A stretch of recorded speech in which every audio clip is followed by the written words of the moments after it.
If you would like to have the best gardening season ever, I'm going to show you guys how you can achieve that easily this year and what tips I did to turn around last gardening season and turn it from my worst season of all time to actually a pretty decent season. It cleared 2022 in my opinion. But if there's one thing I'm going to say, that at the end of this video there's going to be an actual garden tour showing you what's going to go in here later. But let's actually start by talking about how you can achieve this achievement. And it all comes down to determining which growing zone you're in and other factors that'll impact your garden. You see, for me personally, I'm up here in northwestern Connecticut. We're in zone 6B, so not really the greatest zone for growing tropical plants, even in the summer, because eventually those temperatures are going to fall flat on their face by September and sometimes even the end of August. So it's not really a great place to, grow banana. The growing zones actually determine what you can grow in your area and what you should avoid growing in your area. So you should determine what it is. You can literally just go onto this website. I have put it on screen right here, and just type in your zip code and you're gonna be good to go. It'll determine which growing zone you're in as long as you're in the US. And for the most part, most of you guys are probably gonna be around 6A to 8B. That's what I find most of my viewers are from. But that's one of the most important ones. Also determining the pH levels of your soil is also pretty important. On screen right now is just a key basically to show you which plants thrive in which pH level. Obviously, blueberries for more acidic grounds, in case you're wondering. That's pretty much common knowledge. I don't know the rest off the top of my head, which is why I'm putting it on screen to not absolutely embarrass myself in the editing process. The second way you can ensure a great gardening season this year is proper care. See, for the last couple of years, one of the biggest pieces of information we've been neglecting here in this garden is proper care. And by proper care, I'm obviously not talking about watering the garden. The irrigation system already does a pretty decent job at that.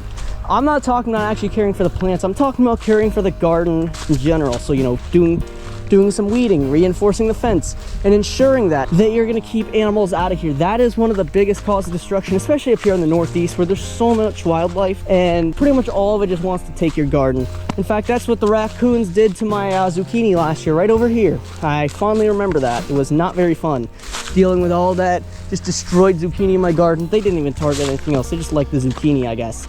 But anyways, though, that's besides the point. You really want to keep your garden safe. Now, right here, there is something that we put here to keep this, covered up, but for now it's gone for the winter. So that's what we're gonna do to ensure a great gardening season this year. Do some weeding, especially to make it look nice. It just looks nice and it also improves the way your garden looks, and it could have a small effect, especially on plants that are growing near where the weeds are. And the final way is determining which type of gardening suits best with the type of plants you want to grow. See, for the most part here, we do in-ground gardening. As you can tell, we have a grand total of one raised bed here on the farm, and it's way back there. We're gonna grow carrots and some lettuce in there later this season. That's the only thing we're gonna be using that for. Here's why I'm doing that. Because for some reason, the soil up here in northwestern Connecticut, it kind of sucks for those guys.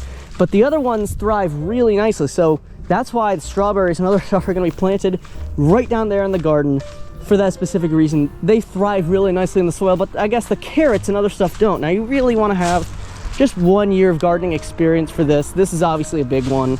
Just a simple year of gardening experience to determine which plants like this and which plants prefer it like this. It's really going to make a huge impact on the way you're going to perceive your garden. A bonus way that you can keep your garden healthy is by taking pictures of it frequently throughout the year, so you can use it as reference photos in future gardening seasons.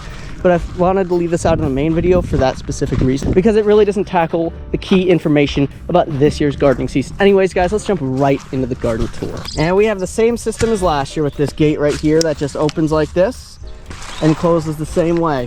And we have strawberries. We're gonna plant some more in there. That was off script, but still. Well, and one of the most surprising things here are these flowers. You see, just 2 weeks ago, not even 2 weeks ago yet, I woke up and saw a couple inches of snow on the grass here.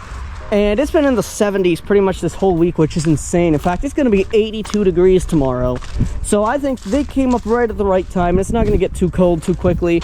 We might actually have a shot at getting the plants in the ground before Memorial Day weekend. Fingers crossed. And if that doesn't end up happening, I'm gonna be really pissed. But anyways, let's show you where the actual garden is. You might be wondering why that's all blank over there. Well, let me show you. The actual garden's inside.